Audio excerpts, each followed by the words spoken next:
Hello and welcome to Level 1 Traveler. You might be asking yourself what on earth you are doing here. Well, young one, I have designed 5 levels that progressively get more difficult for you to complete. Now, I want to start this level off fairly.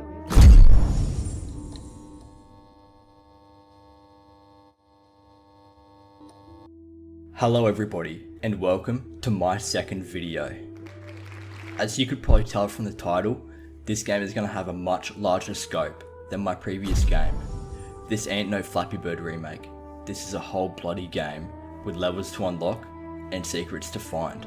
As you may already know now, my name is Renato, and on this adventure, I'm going to be taking you through how I made a whole bloody game in 1 week. As I mentioned before, I created this game in 1 week. The majority of that time was spent on creating several different things. It started with me creating the player controller, as well as all of the player interactions, such as picking up objects, allowing the player to interact with lasers, and much more. Another big chunk of my time was obviously spent on designing the levels, as well as making sure they are not completely broken and catching on fire. Oh, that's hot. That's hot. Finally, I worked on creating the UI, such as the main menu and the pause menu, as well as adding sound effects and a soundtrack to the game. I will be going into more detail about how I created these later in the video. So there were actually several reasons why I decided to go with this style of game. Firstly, I wanted it to be kind of a spiritual successor to a game that I have previously made and published onto Steam, which is called Physic. Physic is a speedrunning game with a neon style where each level would get harder than the one previously, and I wanted to replicate that on a smaller scale to fit in the scope of a 1 week deadline. The link to Physic on Steam will be in the description as well if you wanted to check that out.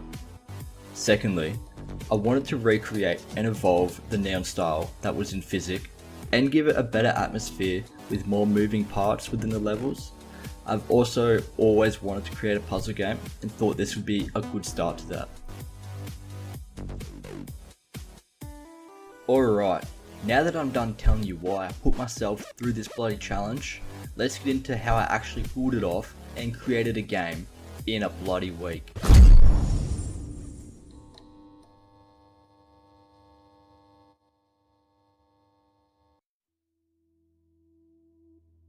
Alright, so let's talk about how I actually made this damn game in 1 week. As you do, I started with the player controller, although I can't lie, I did cheat a bit here. I had a previous character controller that I had for a game I never actually ended up releasing, and made it fit this puzzle game instead by removing the double jump and sliding mechanics. So yeah, the way I made the player fit into this game was by removing mechanics. Now, you're probably asking yourself, why on earth would I remove mechanics and how would that make the player better? So, the reason I removed these was due to wanting the player's mechanics to be focused more on the interactions within each unique level. For example, one level might have lasers that the player can interfere with, or another level might have an object that they can pick up to open a door. Although, if there is a demand for these to be back into the game, then I could definitely update the game and add these mechanics back with more levels in the future.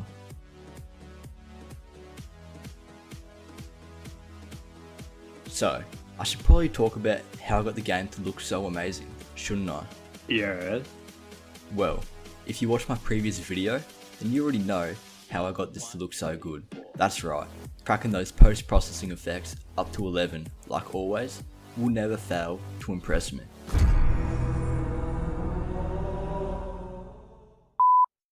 Here, I will show you the difference the game has with and without the effects on. It's honestly a night and day difference, isn't it? But in all honesty, creating a neon look isn't that hard in Unity, so it was perfect for my 1 week deadline.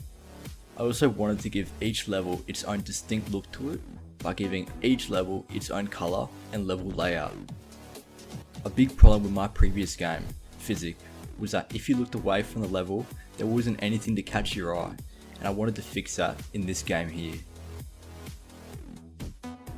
Alright, now I'll get into my design approach about creating these levels.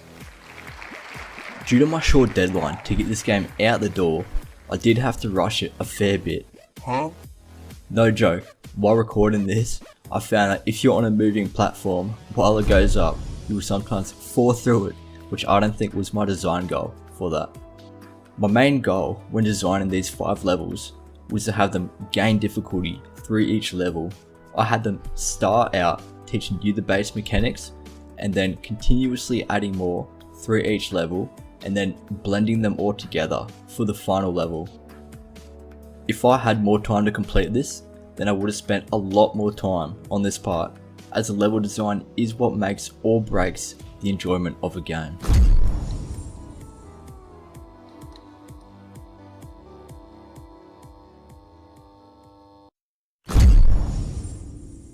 So as I was saying before, due to my tight deadline to complete this game, the level design was going to be impacted quite dramatically.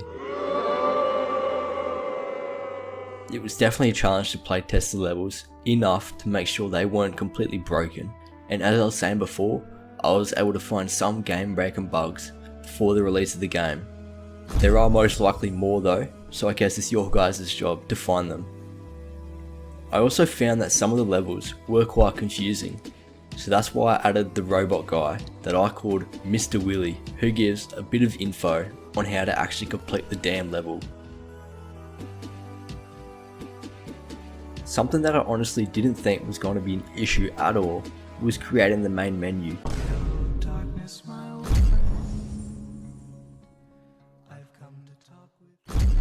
I've done a lot of menus in the past, so I thought this would be a piece of cake. I started planning out all of the different components I needed for it and realised it was actually quite a lot considering I was on my second last day. One of the parts that took the longest was creating a lock system that prevented you from playing, for example, level 2 if you hadn't completed level 1 yet, and so on and so forth for the rest of the levels. I also had to create a continue button that saved the last level the player was on for convenience's sake. To be honest, these weren't actually too hard, but I thought it was going to be a lot harder, which made me procrastinate quite a lot more.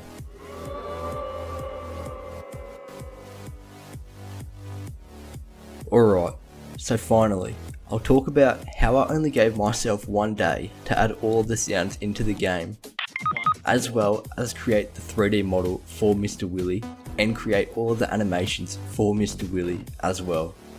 To be honest, I didn't think I would have had these completed by the end of it, but with the sound effects, I just went online and found royalty-free sounds that I can use in my game, and I did the same thing with the song, as I knew damn well I could not make a song that quick. With the model for Mr. Willy, I'm now glad that I chose to only have him as a basic 3D model, because I did not have time for anything fancy. I created him in Blender, and then created the animations in Unity. Each level has unique animations for him as well. I also added multiple faces to him that randomly change, which I think looks pretty damn cool.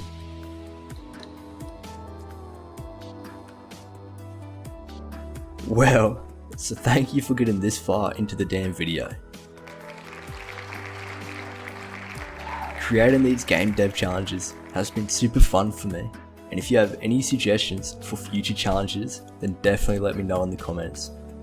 If you wanted to check the game out, the link to it is below. The game is completely free to download for anyone. Anyways, I wanted to thank you again for watching. As usual, I'm gonna go have a beer now and play some Neon Dimensions. Maybe a cheeky round of Neon Jumping Bird too.